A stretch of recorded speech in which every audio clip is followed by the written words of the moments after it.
My name is Lance Corporal Daniel Restivo, and this is Pacific Magazine.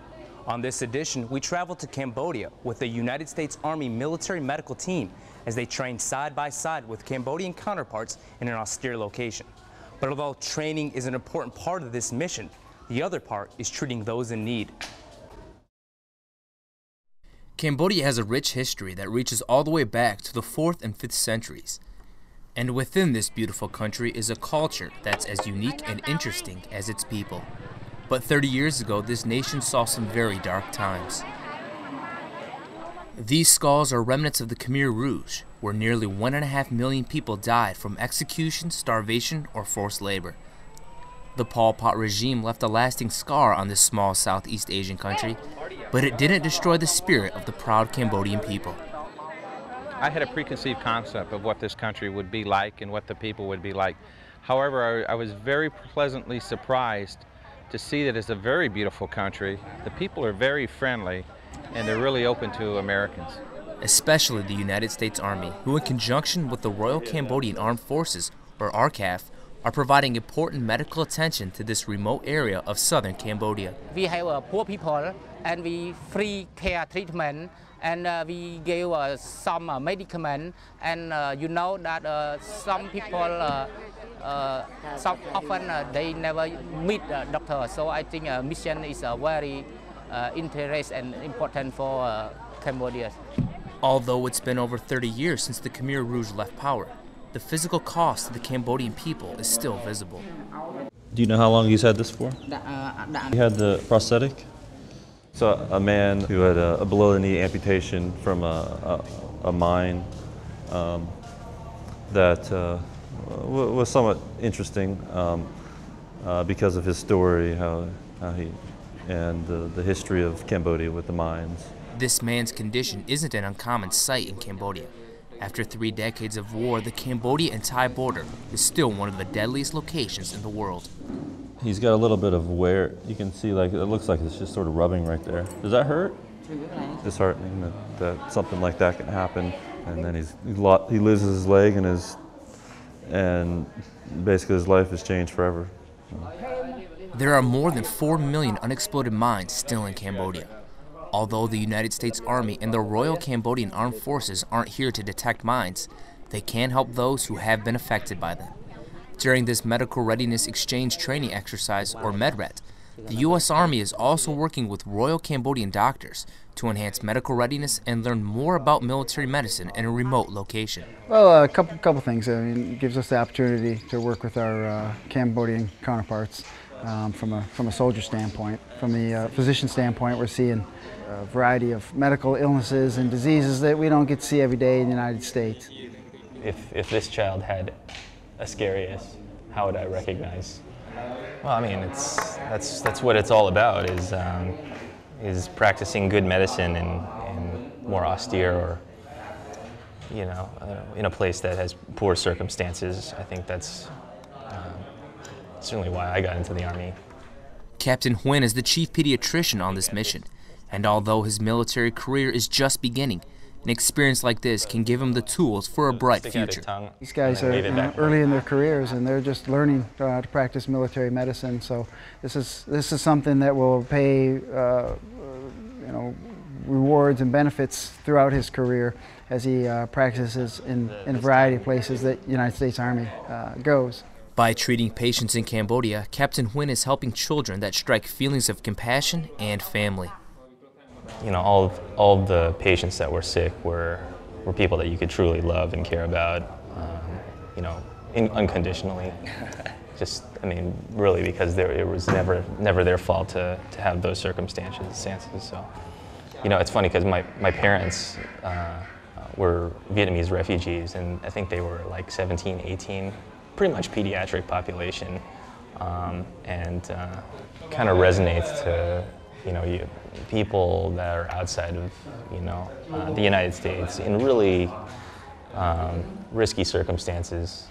Captain Huynh is one of 12 medical personnel on this mission, and each of these doctors is learning something different about the Cambodian community. Captain Kabanata Logan is the lead dentist with the U.S. Army medical team, And her experience with these patients is letting her know how difficult it is to receive medical treatment in this area of the world. This is a very poor community, so resources are probably scarce and they don't have enough money maybe to purchase toothbrushes and toothpaste to maintain oral health. Without money, dental care is not a high priority for many Cambodian people. That's especially true for children here, who don't receive the same nutrients as children in the U.S. I see a lot of growth decay, probably because they don't have the benefits of the fluoride that we have in the water, or the public health, free fluorides in the schools. You can already see the tooth loosening up. She can't make all the problems in this country go away, but Captain Cabanata Logan can help her Cambodian counterparts by sharing different ideas and lessons.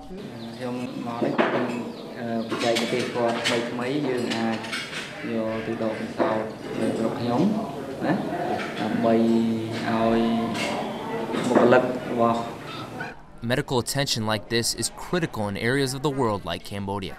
And without this treatment, many life-threatening illnesses and injuries would go untreated. People weren't the only patients during this mission. U.S. Army veterinarians also took care of a critical part of the Cambodian society. For the most part, especially the cattle, this is a livelihood for these people because they are work animals. They're used to, like I say, plow and also to carry things back and forth.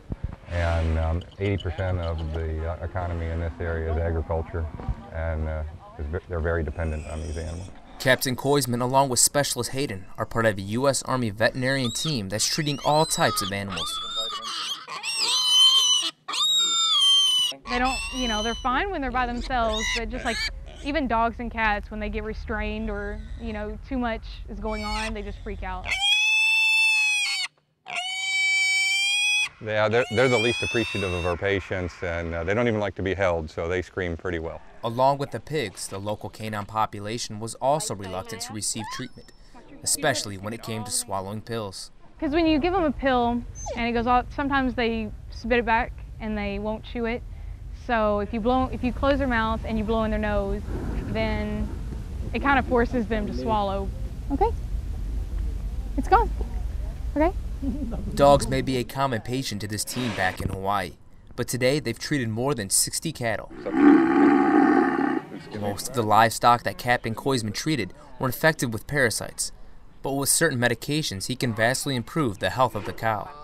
This is the vitamin injection. Help them gain weight, help their immune system. With this vitamin injection, this cow will be healthy enough to plow a field and provide for a family and even a small Cambodian community. It's these facts that give Specialist Hayden a great deal of satisfaction. Oh, I love it. I love this sort of stuff. I love it when I go anywhere across the world and, help anybody. I love to help people, so I'm happy. So I wish we could do more. Specialist Hayden's views are similar to many of the other soldiers here, but while she and her Cambodian counterparts learned from each other, another lesson was taught in Kampong Speu Province, home to the Cambodian 31st Naval Infantry Brigade. First thing I'm doing when I come up to that casualty and check his responsiveness is rolling him over if he can't roll over. These Cambodian troops, representing every branch of service, are being taught combat first response and the benefits it can bring. I think the thing about medical knowledge is it's one of those things where regardless of what your specialty duty is, whether you're infantry, whether you're a tanker, you want to know how to take care of your buddy in a situation that's going to be life-threatening, regardless of what army you're in. Come on! Don't let my casualty die! Come on! One of the most important parts of this course is learning how to stay calm and focused under combat stress. Well, what we try to do is we try to simulate a war zone as much as possible. Here in Cambodia, we don't have the opportunity to use pyro or any additional pyrotechnics supplies, so we just go ahead and we use the voice or the yelling to show them to simulate pyro. What's taking you so long? Move it! This yelling is just a demonstration, but it's giving the students a taste of what they can expect on the final day of class. Tomorrow we have our final conclusion of the course and final testing of the students before graduation. That's going to encompass everything that we've learned from tactical combat casualty care, evaluating a casualty, how to check the circulation system of the body. Go! Go! Go! During the testing scenario, each student must low crawl to a wounded patient, assess the patient quickly, and control any major bleeding before stabilizing and evacuating the troop to proper care. You better get it in. Sergeant Walker knows that many of these troops can't understand what he's saying, but his point is being made loud and clear. He's very pale. He's starting to breathe rapidly. His pulse is very fast and weak. Yelling, even though they don't understand our voice, it causes them to have a panic reaction and think on their feet under a little bit of stress. Hurry up, he needs that now. And these students understand why the yelling is crucial for training like this. Let's go! Hurry up! Come on! If I'm scared, how can I have the patient? Because he get the wound and the blood come out. That's why we need to be our mind. We need to control our mind and our feeling to be a noble. That's why we can to do anything easy. Even though it's tough, today's stressors are just a fraction of what they can expect in combat. But with the help of the Combat First Responders course, many of these Cambodian troops will have the ability to save the man next to them. Innovations in battlefield medicine have saved the lives of many U.S. soldiers over the years. And with the introduction of the Combat First Responders course, it's sure to do the same for Cambodian troops of the 31st Naval Infantry Brigade. That does it for this edition of Pacific Magazine. I'm Lance Corporal Danny Restivo. You know, all of the patients that were sick were people that you could truly love and care about, you know, unconditionally. But what we try to do is we try to simulate a war zone as much as possible.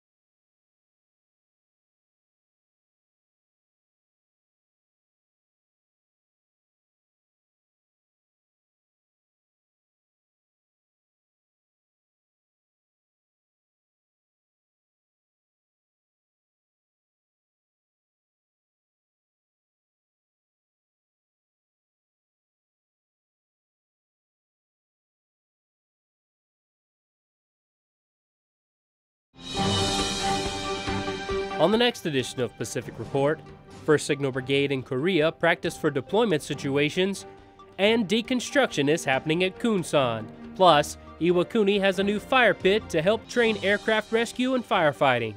We'll have those stories and more as we bring the Pacific Command to the world, weeknights at 6:45 and 10 on AFN Pacific.